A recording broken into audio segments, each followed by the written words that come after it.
Америкийн нэгдсэн улсын ерөнхийлөгч Дональд Трамп албан тушаалаа хүлээн авснаас 100 хоног өнгөрлөө. Украин улсын зэвсэг зүйчин анх удаа усны дрон ашиглан Орос улбаны усны сөнөөгч онгоцыг сөнөөжээ. Австрали улсын парламентын сонгуульд Антони Албанезигийн тэргүүлж байгаа хөдөлмөрийн нам ялал байгуулсан байна. Warren Buffett Berkshire Hathaway компаниг гүйцэтгэх захирлын албан тушаалаас буунуллаа.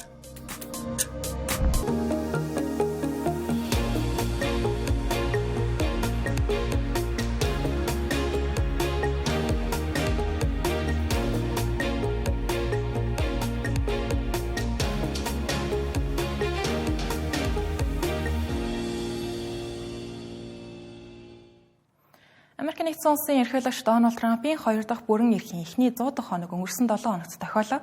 Америкийн нэгдсэн улсын улс төрийн соёлд ерөнхийлөгчийн бүрэн эрхийн эхний 100 хоногийг чухалчлан авч үздэг байна. Энэ хугацаанд тухайн ерөнхийлөгч өөрийн цаг захиргааны зорилго зорилт, алсын харааг тодорхойлж, ард иргэдийн итгэлийг олж авах, цаашдын ажилдаа дэмжлэг авахыг зорддог байна. Энэхүү уламжлал нь 1933 онд ерөнхийлөгч Франклин Рузвельт бүрэн эрхийнхээ эхний үед олон чухал хуулиудыг баталж, тэр дундаа 1929 оны хямралын үеэр улс орноо санхүүгийн хямралаас гаргахад нь онцгой хувь нэмэртэй байсан эдийн засгийг дэмжих багц хуулиудыг баталсантай холбогдсон гарсан уламжлал байна. Тэгвэл Дональд Трампын тухайд NBC байгууллагын судалгаагаар түүнд үзүүлж байгаа олон нийтийн дэмжлэг 42%-тай байгаа нь 3 дугаар сарын 45%-аас буурсан үзүүлэлт болж байна. Судалгаанд оролцсон хүмүүсийг намынх нь харьяалалтай эсхэр. Харьяалалтай бол аль намынхаа гэдгээр нь харвал ардчилсан намынхан болон намын харьяалалгүй хүмүүс Дональд Трампын бодлого шийдвэрүүдэд шүүмжлэлтэй байгаа гэдгийг илэрхийлсэн байна. Таман насны бүлгээр нь харсан ч гэсэн ихэнх нь түүний ажлын гүйцэтгэл дурамчхан байгаа гэдгийг мэдгдсэн байна. Өргөжлүүлэн Дональд Трампын 2 дахь бүрэн эрхийн эхний 100 хоногт болсон үйл явдлуудаас онцлогийг нь тоон үзүүлэлтээр багцлан хүргэе. Юун түрүүнд 2025 оны 1-р сарын 20-оос хойш Дональд Трамп нийт 142 захиргааны тушаал гаргасан байна. Зөвхөн эхний 7 хоногтой 37 тушаалд гарын өсөг зурсан.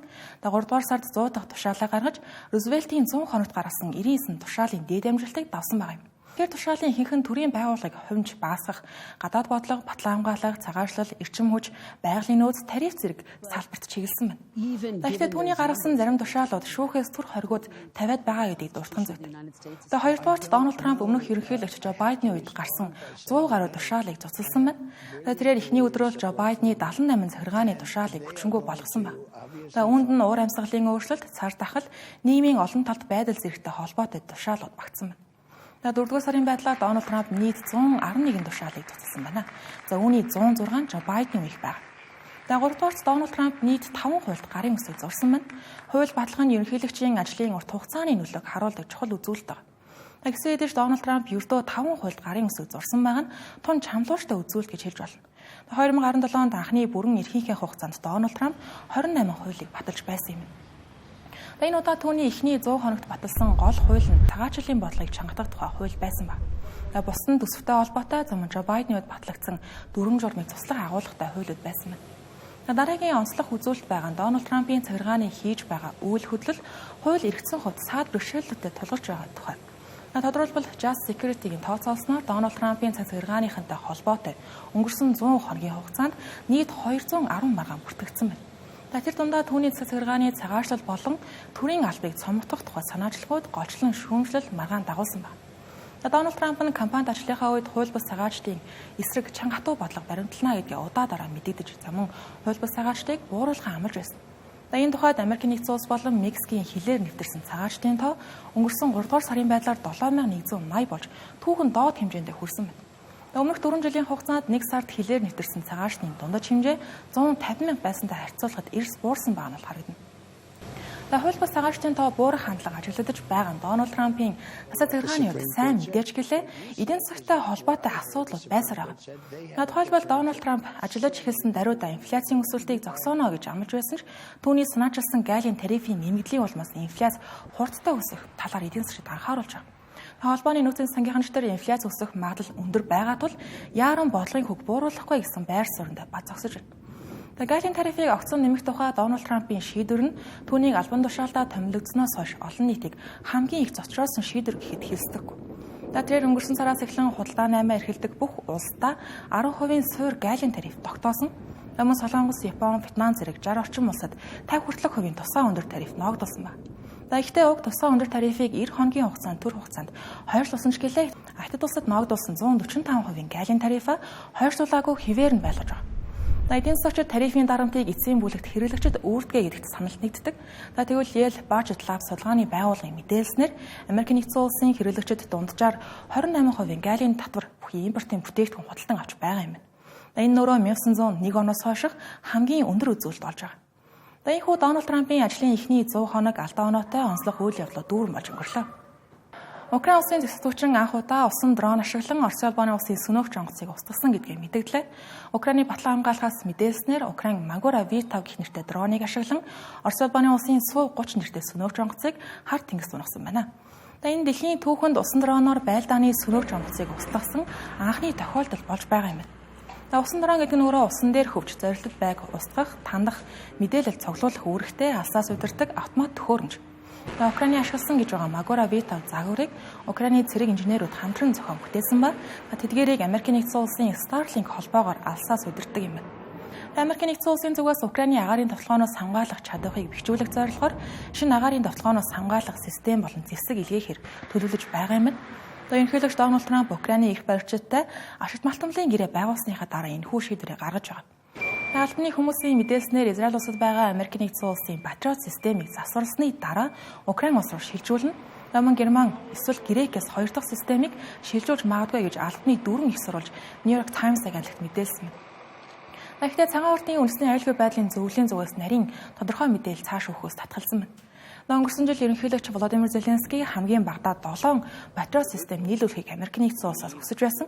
Одоогоор Украин улсад 8 Patriot систем байгаа хэдий ч 2 нь засварт орсон байгаа юм.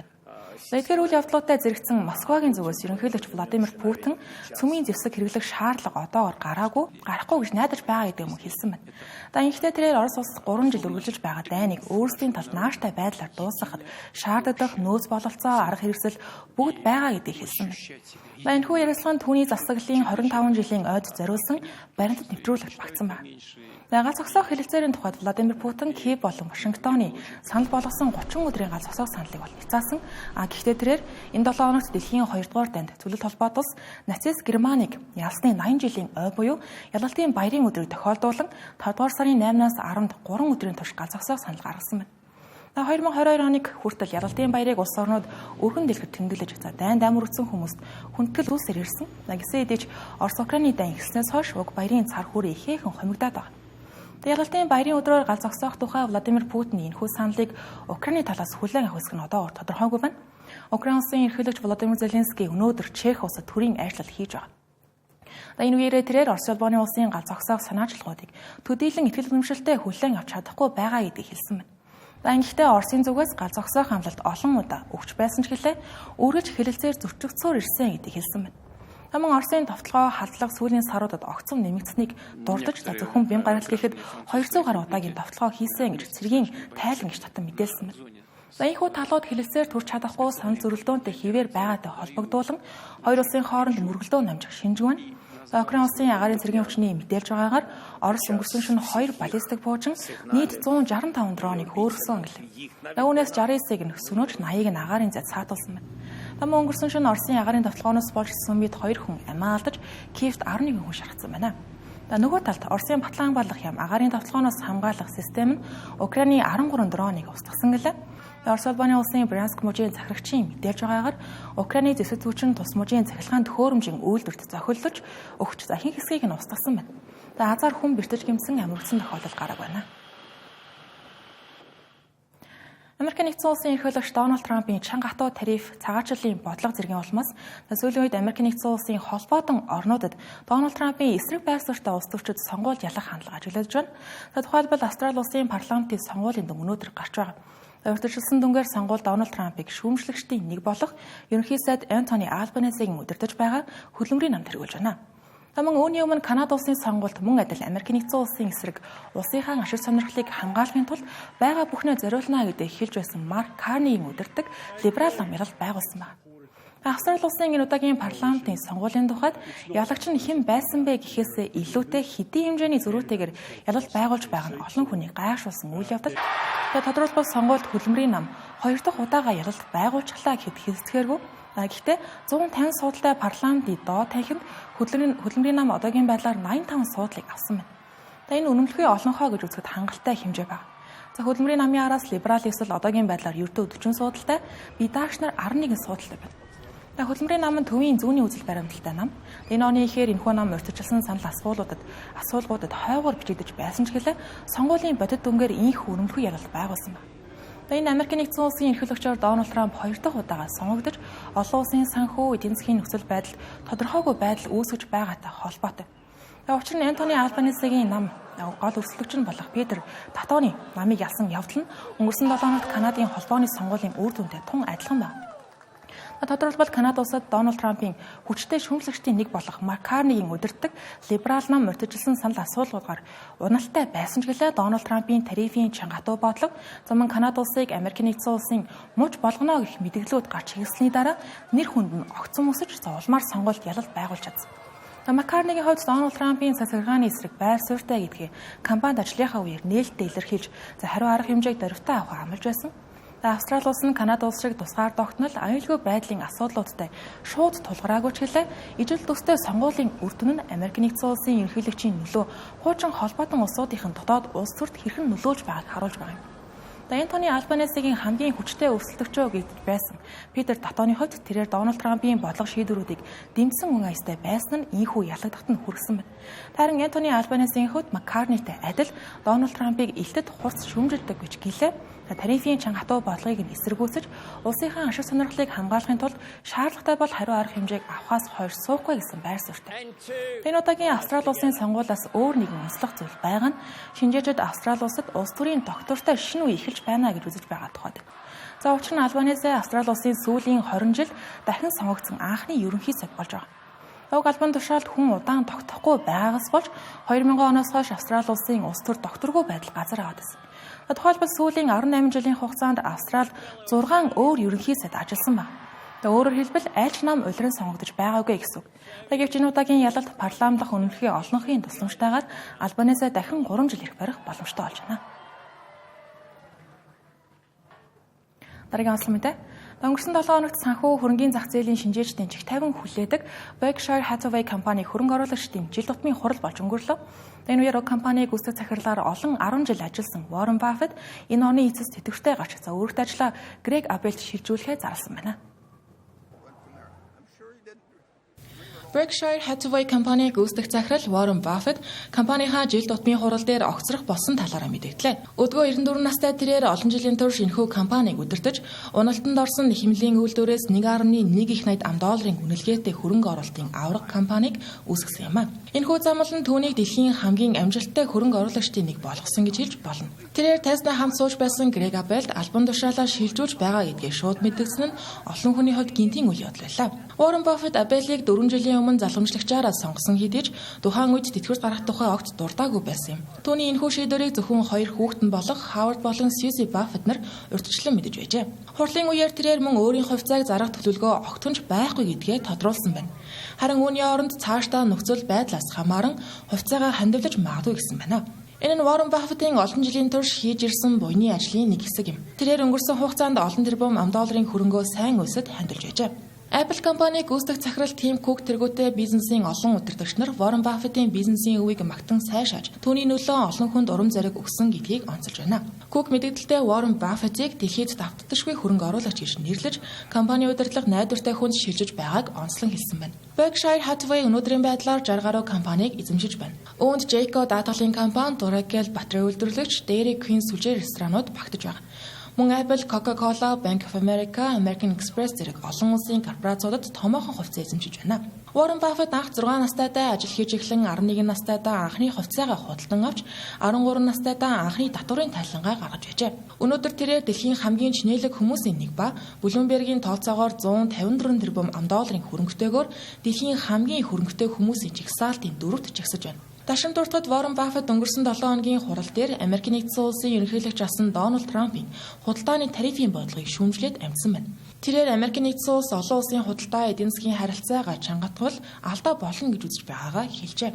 Түүний хэлснээр олон улстай хамтран ажиллах нь Америкийн нэгдсэн улсын болон дэлхийн эдийн засагт илүү өгөөжтэй байна гэдгийг тодтолсон байна. Хэдийгээр Warren Buffett компанийнхаа өдөр тутмын удирдлагын албан тушаалаас бууж байгаа ч гэлээ түүний нөлөө үлдээсэн үнэт зүйлс нь Berkshire Hathaway болон олон улсын санхүүгийн салбарт үргэлжлэн мэдрэгцээр байх болно гэдгийг салбарын хэлж байна. Бүгд найрамдах Солонгос улсад 6 дугаар сарын 3-нд ерөнхийлөгчийн ээлжид бос сонгуульд болох гэж байгаа. Өнөөдөр ардын хүч намын нэр дэвшигчээр хөдөлмөрийн яамны сайд асан Ким Ун Сук тодорсон байна.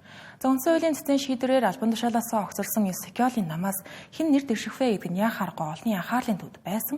За учир нь Секёлийн онц байдал зарласантай холбоотой дөөлөний улмаас түүний намын нэр хүнд огцон буураад байгаа лээ.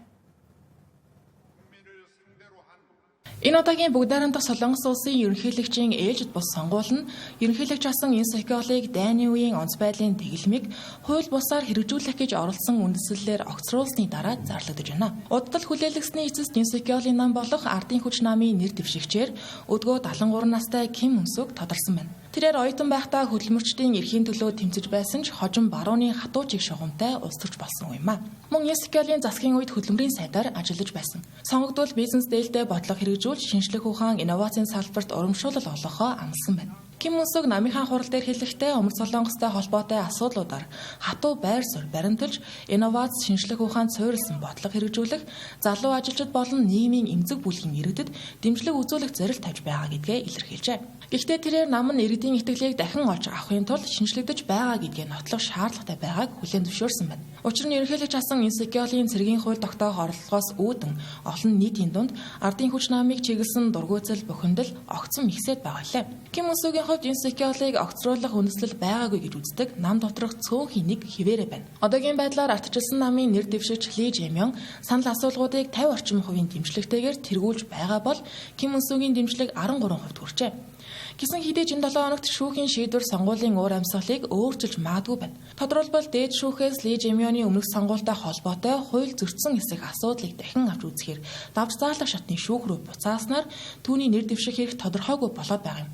Нөгөөтэйгүр ерөнхийлөгч Секёл 12 дугаар сарын 3-ны өдөр үндэслэлгүйгээр цэргийн хууль тогтоож үүрэг хариуцлага ноцтой зөрчсөн гэж үзэн үндсэн хуулийн тэц дүгнсний улмаас өнгөрсөн 4-р сард албан тушаалаасаа огцорсон байгаа лээ. Үүнтэй зэрэгцэн тэрээр яг одоо эрүүгийн хэргийн шүүхийн өмнө төрийн эсрэг бослого үүмэн дэгдээх гэж оролдсон хэрэгээр шалгагдаж байгаа юм а.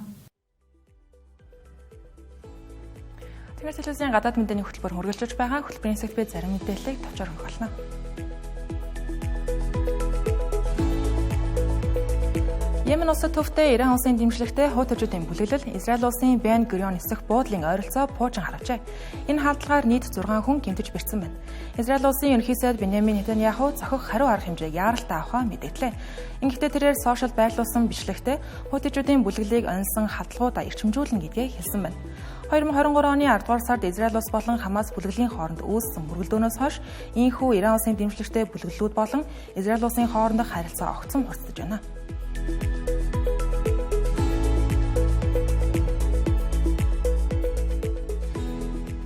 Америкийн нэгдсэн улсын ерөнхийлөгч Дональд Трамп үндэсний аюулгүй байдлын зөвлөх Майк Волцыг албан тушаалаас нь чөлөөлж төрийн нарийн бичгийн дарга Марко Рубиог түр орлон гүйцэтгэгчээр нь тамилсан байна. Мөн Дональд Трамп Майк Волцыг нэгдсэн үндэсний байгууллагад суух Америкийн нэгдсэн улсын дараагийн элчин сайдаар мэдээлж байгаа гэдгээ зарласан байна. Түүнийг үндэсний аюулгүй байдлын зөвлөхийн албан тушаалаас чөлөөлж байгаа нь сигнал гэх мессеж аппликейшн дээр Майк Волц, JD Vance, Pete Hegseth тэргүүтээ өндөр албан тушаалтнууд Йемэнд зохиол өгөх төлөвлөгөөний талаар хэлэлцэж байсан нь олон нийтэд дэлгэцэнтэй холбоотой байж магадгүй байна.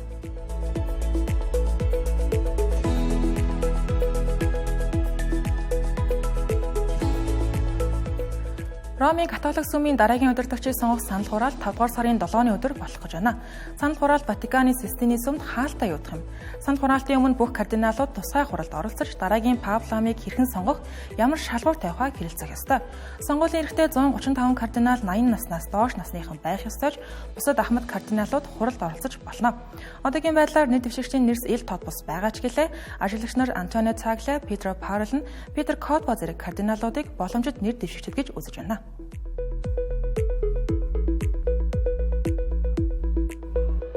Америк нэгдсэн улсын эрхлэгч Дональд Трамп холбооны нөөцийн санд дахин хандаж бодлогын хүүгийн түвшинг бууруулахыг уриаллаа. Энэ нь 4-р сарын ажил эрхлэлтийн үзүүлэлт хүлээлтээс давж сайн гарсантай холбоотой юм байна. Тодорхойлбол өнгөрсөн сард Америк нэгдсэн улсад 177 мянган ажлын байр шинээр нэмэгдсэн төсөөллөөс илүү үзүүлэлт байжээ. Гэсэн хэдий ч холбооны нөөцийн сангийн бие даасан байдлыг үл харгалзан Дональд Трамп сүүлийн үед энэ мэтчлэн холбооны нөөцийн сангийн дарга Жереми Паулыг шүүмжиж бодлогын хүүг бууруулахыг удаатаараа шаардаж байгаа нь энэ юм а.